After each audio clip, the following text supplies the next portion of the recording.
ہماری اتنی خدمتیں ہیں اللہ تعالیٰ کے ہاں جو ہے ہمیں بہرحال کی خدمتوں کے حساب میں ہمیں بخش دیا جائے گا.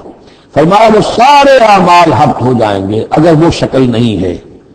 اگر تو صحیح صحیح پورے دین کو اختیار کرو گے تو ٹھیک ہے، ورنہ یہ کہ اولئک الذین حبطت اعمالهم فی الدنیا والآخرہ، بڑے سے بڑے چیریٹی کے کام کیے ہوں، چیریٹیبل انسٹیٹیوشنز قائم کر دی ہوں، کوئی حیثیت نہیں رکھتی اللہ کی نگاہ میں. وما لهم من ناصرین، اور ان کا پھر کوئی مددگار نہیں ہوگا. الم تر الی الذین اوتوا نصیبا من الکتاب، کیا تم نے غور نہیں کیا ان لوگوں کی حالت پر جنہیں کتاب کا ایک حصہ دیا گیا تھا؟ اوتو مجہول کا صیغہ، یہ جیسا کہ میں نے عرض کیا جہاں کوئی مذمت کا پہلو ہوتا ہے تو اس میں یہ مجہول کا صیغہ آتا ہے. جنہیں کتاب کا ایک حصہ دیا گیا تھا، یدعون الی کتاب اللہ لیحکم بینہم، اب انہیں بلایا جاتا ہے اللہ کی کتاب کی طرف کہ وہ ان کے مابین فیصلہ کرے. ثم یتولی فریق منہم وہم معرضون، پھر ان میں سے ایک گروہ جو ہے پیٹھ موڑ لیتا ہے اعراض کرتے ہوئے، یعنی یہ کہ مانتے بھی ہیں کتاب کو لیکن اس کے فیصلے کو تسلیم کرنے کے لیے تیار نہیں. ذالک بانہم قالوا لن تمسنا النار الا ایاما معدودات، یہ مضمون آ چکا ہے سورہ بقرہ میں. یہ کیوں جٹائی ہو رہی ہے؟ جو مانتے بھی ہیں اور پھر عمل نہیں کر رہے. انہیں بتایا جاتا کہ اس کتاب پر ایمان رکھتے اس میں یہ لکھا ہے یہ سود حرام ہے، کیا کر رہے ہو، یہ شے حرام ہے، کس کام میں لگے ہوئے ہو؟ لیکن نہیں، کیوں اڑ جاتا ہے انسان؟ اس کی تشخیص کر دی. ذالک بانہم قالوا، یہ اس وجہ سے ہے کہ انہوں نے یہ عقیدہ گھڑ لیا ہے کہ لن تمسنا النار الا ایاما معدودات، ہمیں تو چھو ہی نہیں سکتی آگ جہنم کی مگر گنتی کے چند دن. جب یہ عقیدہ ہے تو پھر کاہے کہ انسان دنیا کا نقصان برداشت کرے؟ بابر میں عیش کوش کے عالم دوبارہ نہیں، حلال سے حرام سے جائز سے ناجائز سے جو بھی عیش حاصل کیا جا سکتا کرنا چاہیے، بخش تو دیا ہی جانا ہے. یہ عقیدہ ہے کہ جو در حقیقت ایمان بالآخرت کی نفی کر دیتا ہے. وَغَرَّهُمْ فِي دِينِهِمْ مَا كَانُوا يَفْتَرُونَ، اور انہیں دھوکے میں مبتلا کر دیا ہے ان کے دین نے، ان چیزوں نے دین کے معاملے میں دھوکے میں ڈال دیا جو انہوں نے افترا کر لی، گھڑ لی ہے. اللہ نے تو کوئی ضمانت نہیں دی تھی، نہ لاؤ تورات لاؤ انجیل لاؤ، کہیں ضمانت نہیں ہے. یہ تو تمہارا من گھڑت عقیدہ ہے اور اسی کی وجہ سے دین کے اندر تم اب بد دین یا بے دین ہو گئے ہو. فَكَيْفَ إِذَا جَمَعْنَاهُمْ لِيَوْمٍ لَا رَيْبَ فِيهِ، تو کیا حال ہوگا اس دن. اس وقت تو یہ بڑھ چڑھ کر باتیں بنا رہے ہیں، زبان درازیاں کر رہے ہیں. کیا ہوگا اس دن جب کہ ہم انہیں جمع کریں گے لِيَوْمٍ لَا رَيْبَ فِيهِ، اس دن جس دن کے بارے میں کوئی شک نہیں. وَوُفِّيَتْ كُلُّ نَفْسٍ مَا كَسَبَتْ، اور پھر ہر ذی نفس کو، ہر جان کو، ہر انسان کو پورا دے دیا جائے گا جو کچھ اس نے کمائی کی ہوگی. وَهُمْ لَا يُظْلَمُونَ، اور ان پر کوئی زیادتی نہیں ہوگی. اب اس کے بعد پھر ایک بڑی عظیم دعا آ رہی ہے. اس سورہ مبارکہ میں دعائیں بہت ہیں، یہ بھی بہت عظیم دعا ہے اور یہ تو باقاعدہ تلقین کر کے کہا گیا ہے.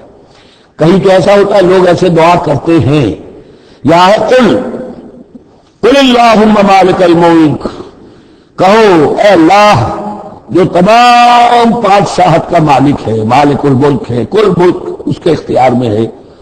تو الملک من تشاء، تو حکومت اور اختیار دیتا ہے جس کو چاہتا ہے. وتنزع الملک ممن تشاء، اور سلطنت چھین لیتا ہے جس سے چاہتا ہے.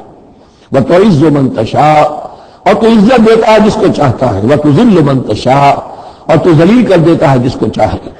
بیدک الخیر، تیرے ہاتھ میں سب خوبی ہے. اس کے دونوں معنی ہیں، کوئی خیر خوبی تیرے ہاتھ میں ہے، دوسری تیرے ہاتھ میں خیر ہی خیر ہے. بسا اوقات انسان جسے اپنے لیے شر سمجھ بیٹھتا ہے وہ بھی اس کے لیے خیر ہوتا ہے. عسیٰ ان تحبوا شیئا وہو شر لکم وعسیٰ ان تکرہوا شیئا وہو خیر لکم. انک علی کل شیء قدیر، یقیناً جو ہر چیز پر قادر ہے. تولج اللیل فی النہار، تو رات کو لے آتا ہے دن میں پرو کر. وتولج النہار فی اللیل، اور پھر دن کو نکال لاتا ہے رات میں سے پرو کر. وتخرج الحی من المیت، اور تو نکالتا ہے زندہ کو مردہ سے. وتخرج المیت من الحی، اور تو نکالتا ہے مردہ کو زندہ سے. اس کی بہترین مثال مرغی اور انڈا. مرغی میں جان نہیں ہے لیکن اسی میں سے چوزا برآمد ہوتا ہے، زندہ ہے، اور وہ مرغی جو ہے وہی انڈا دے رہی ہے. تو گویا کہ اللہ تعالیٰ کے ہاں وہ چیز چل رہی ہے. تخرج الحی من المیت وتخرج المیت من الحی وترزق من تشاء بغیر حساب، اور تو دیتا ہے جس کو چاہتا ہے بے حد و حساب.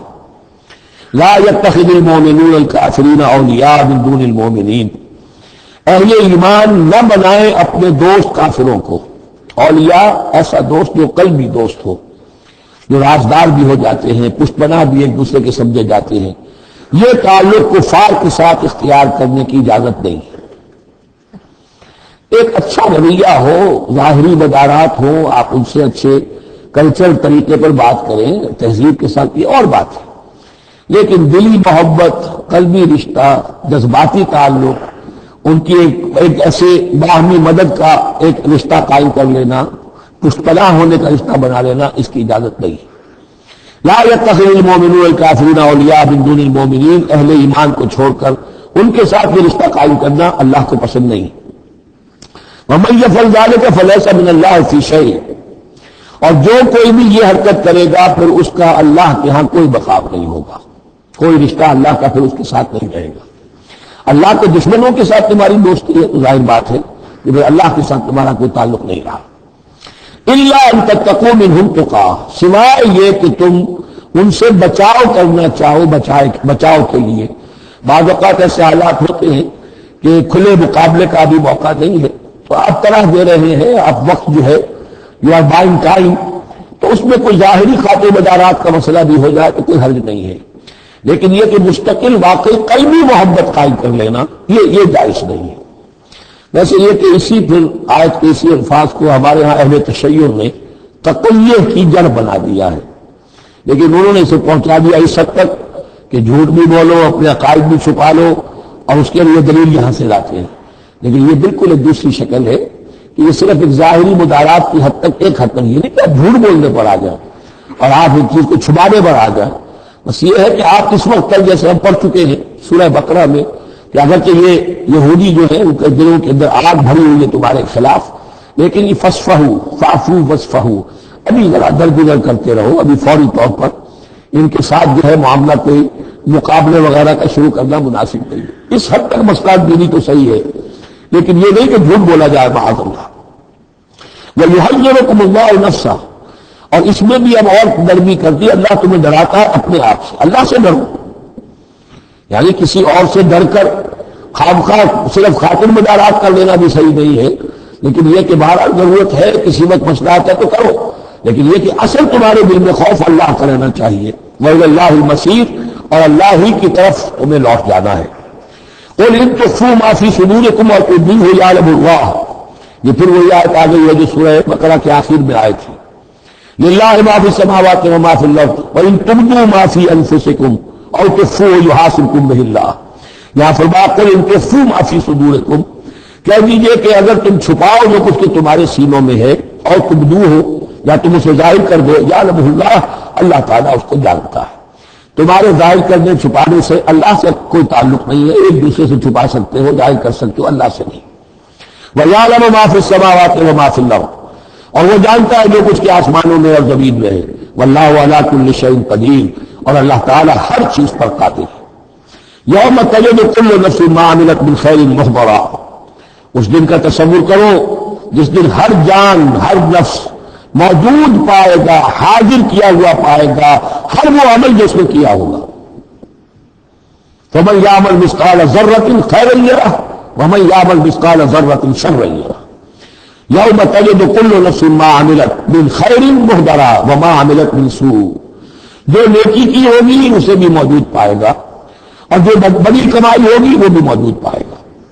تود لو ان بینہا وبینہ امدا بعیدا، اور ہر جان یہ چاہے گی، ہر انسان یہ چاہے گا کہ کاش میرے اور میرے اعمال نامے کے درمیان بڑا فاصلہ آ جائے، میں اسے دیکھوں بھی نہ، میری نگاہ بھی اس پر نہ پڑے۔ وَيُحَذِّرُكُمُ اللَّهُ نَفْسَهُ، اور اللہ ڈرا رہا ہے تمہیں اپنے آپ سے، یعنی تقویٰ رکھنا ہے تو اس کا کرو، ڈرنا ہے تو اس سے ڈرو، خوف کھانا ہے تو اس سے کھاؤ۔ وَاللَّهُ رَءُوفٌ بِالْعِبَادِ، اور اللہ تعالیٰ اپنے بندوں کے حق میں بہت شفیق ہے، یعنی یہ وارننگ سے اسی لیے دے رہا ہے کہ تمہاری عاقبت برباد نہ ہو، بار بار سمجھا رہا ہے۔ قُلْ إِن كُنتُمْ تُحِبُّونَ اللَّهَ، یہ آیت بہت معروف بھی ہے، مسلمانوں کو پسند بھی ہے، ہمارے ہاں جو واعظ ہوتے ہیں، تقاریر ہوتی ہیں تو اس کے اندر بہت کثرت سے کوٹ ہوتی ہے۔ قُلْ إِن كُنتُمْ تُحِبُّونَ اللَّهَ فَاتَّبِعُونِي يُحْبِبْكُمُ اللَّهُ، اے نبی کہہ دیجئے کہ اگر تم لوگ چاہتے ہو کہ اللہ سے محبت کرو، اگر تم اللہ سے محبت کرتے ہو فاتبعونی، تو میری پیروی کرو، میرا اتباع کرو۔ یحببکم اللہ، اللہ تم سے محبت کرے گا، ویغفر لکم ذنوبکم، اور تمہارے گناہ بخش دے گا، واللہ غفور